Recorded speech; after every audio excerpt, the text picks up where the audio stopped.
Okay, so I'm starting over again. I'm not exactly sure where we cut off, and I'm not sure why it cut off. But I'm going to start over and talk to you a little bit about picking up with the right after the progressives had. We just got through discussing what the progressives had to say about business. So, kind of picking up. If you're looking on the PowerPoint with me, we're somewhere around PowerPoint 14, looking at PowerPoint slide 14. So we're looking here at sort of how the progressives use morality as a means of trying to get people to change their behaviors. And again, this is all very based upon uh, sort of a middle class, upper middle class moralism that the progressives want to institute upon the rest of the world, in some cases, at home and abroad. And if people would just do like us, the progressives say, we can change the world and make it a better place. Of course, that's you know a kind of a contradictory message, because you want to change the world, but you're enforcing them, or you want to impose morality, but you're doing it through government and through force and through regulation. Okay, so when we look at the progressives on the PowerPoint, looking somewhere around slide 14.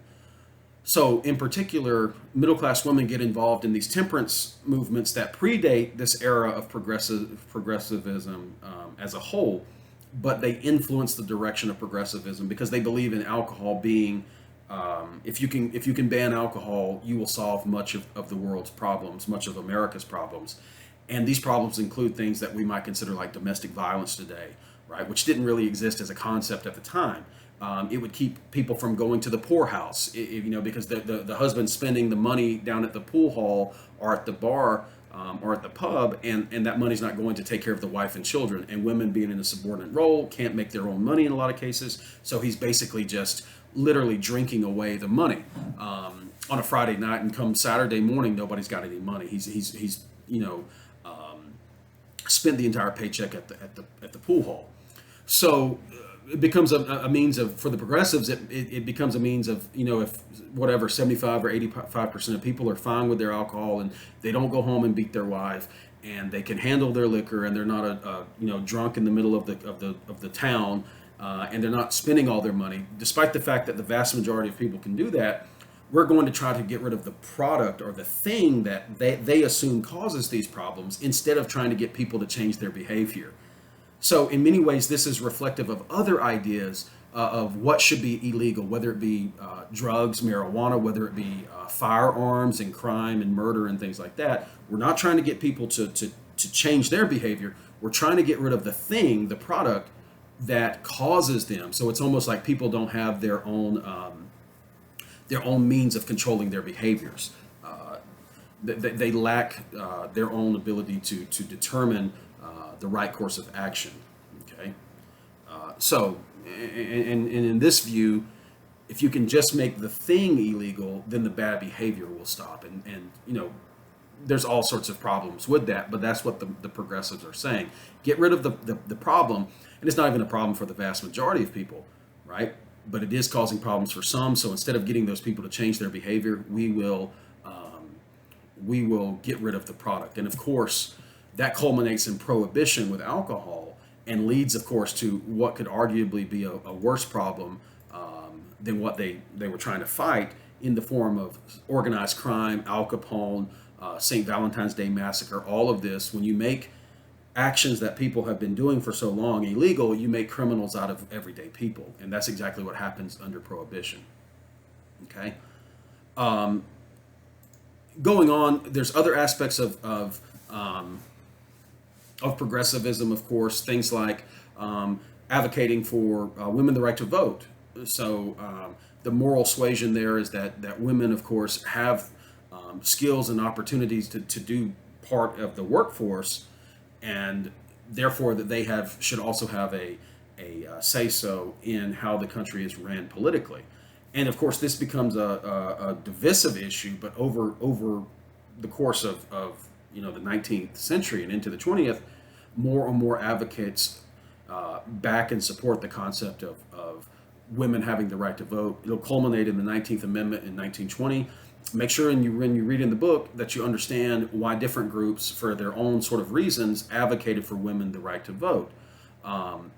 And again, make sure you understand that this has a very long and detailed background. It doesn't just culminate or begin in the progressive era. It can be traced all the way back even to the Seneca Falls Convention in 1848, advocating for women the right to vote.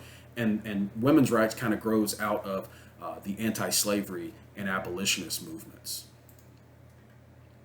Okay. Also, kind of with eugenics, make sure you understand what eugenics is and the role it plays. Social Darwinism. Eugenics gets tied up with the beginnings of companies like Planned Parenthood, Margaret Sanger, academics and professors like William Graham Sumner, eugenics and sterilization. Even psychology has its origins or connections in some ways to social Darwinism, at least through psychoanalysis with Sigmund Freud. So make sure you understand social Darwinism. You can get a pretty detailed understanding of it from the textbook. But these are aspects of progressivism as well. Again, the idea is, to some degree, we're trying to perfect human society, through moral suasion, but also through this idea that we can improve the human condition through things like forced sterilization or eugenics, and that this is a betterment of the human experience, of the human condition as a whole. Okay. Pay attention to the roles of Theodore Roosevelt and Woodrow Wilson in the progressive movement. Again, because progressivism is a cross-party ideology, Roosevelt's a Republican, Theodore Roosevelt's a Republican, and then Woodrow Wilson is a Democrat, and they have very similar concepts on what the role of government should be, especially towards big business, and how government can make the world a better place. Both Roosevelt and Wilson will strive, and Taft is president in between them, and the same thing with him. He's a Republican as well, molding himself after Theodore Roosevelt. People joke that his name stood for Taft, takes advice from Theodore, that he wasn't his own man in some ways as president. Of course, Wilson will win the election in 1912, become president the following year, but he continues progressivism as well. So make sure you understand that these three presidents, Roosevelt, Taft, and Wilson, are our progressive era presidents, but their ideas don't necessarily go away. The concept that you can end poverty, you can morally make the world a better place through even warfare or intervention in other countries, that doesn't go away. I mean, if you look at the New Deal, if you look at the war in Vietnam, all the way up to wars in Afghanistan and Iraq in our own era, the concept that we can make the world a better place is still a very progressive idea, and it hasn't gone away. And in fact, of course, it's been embraced by both political parties. They don't call themselves progressives necessarily. That term does kind of get around with the more liberal perspectives in politics today. But George Bush wouldn't consider himself a progressive, but his ideology is very similar to Woodrow Wilson. Lyndon Johnson, the same way with Vietnam. So this extension of moral responsibility for the world to expand democracy and things like that still exists in the modern era. This stuff doesn't necessarily go away. Okay. You can also see with progressivism some scientific planning of nature, things like Yellowstone and so forth. And from there, we'll turn our attention to progressivism in World War I. Now, with World War I progressivism, what you're essentially looking at is the culmination of these ideas put on a national stage. This interventionist mentality, which says essentially that the United States has a moral obligation to better the world. This policeman force mentality for the world is certainly there. When you read the World War I PowerPoint, it may not seem like it has much to do with this progressive mentality, but again, keep in mind how we come to intervene, why the United States intervenes in World War I. Yes, Lusitania, but we don't get into the war until almost 2 years later. What does the question you need to ask yourself when we talk about the United States getting involved in the war is, what does Woodrow Wilson want to do with American involvement? What is the sacrifice of over 100,000 Americans in like a 1 year period that we're actually involved in 1.5 year period that we're involved in the war? What is that supposed to do? Now the Europeans have lost millions, right? But this wasn't really our war, at least not until we kind of made it our own.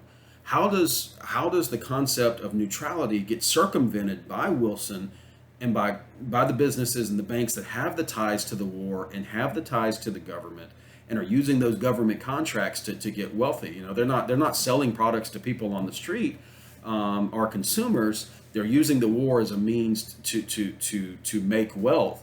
And so, well, how much influence does this have in getting us involved in the war?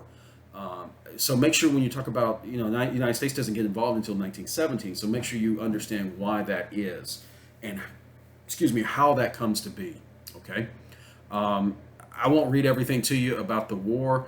You can read that PowerPoint, and the book does a really good job of explaining again, I'm starting to get the hiccups. But the book does a really good job of explaining the context of how the United States gets into war, and what we actually want to accomplish. So on the PowerPoint, an incredibly important slide is slide 5, the road to intervention, 1915 to 1917. It's got a picture of Wilson there. This financing. Wilson, of course, campaigns for his reelection on the whole concept of he kept us out of war.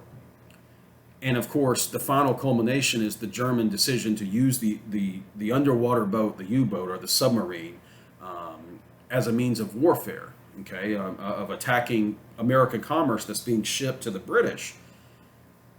Are we not truly in the war if we are supporting one side financially way more than the other side? Are we not truly involved in the war if we're aiding one side with supplies and munitions and things like that? How can you be neutral or considered neutral if you're doing those things? So understand what the United States' role actually is in the war before it is officially involved in the war. Okay. Look as well, starting around slide 8, there's a massive surge by the progressives at home who are obviously in control of the government and directing and spearheading this war to determine a pretty big propaganda campaign is put into effect. Attempts and successes, not necessarily in a good way, but to have government run businesses. Government comes to monopolize many of the industries. That control does not necessarily go away because the war ends. Okay. Also look and understand that before Vietnam, World War I is our most divisive war in the 20th century. Okay. So the anti-war opposition is strong. And some of the pictures and the cartoons that are anti-war in this era are very, very powerful. And they have a very, almost a dark tone to a lot of them because they're not being censored or regulated in a lot of ways.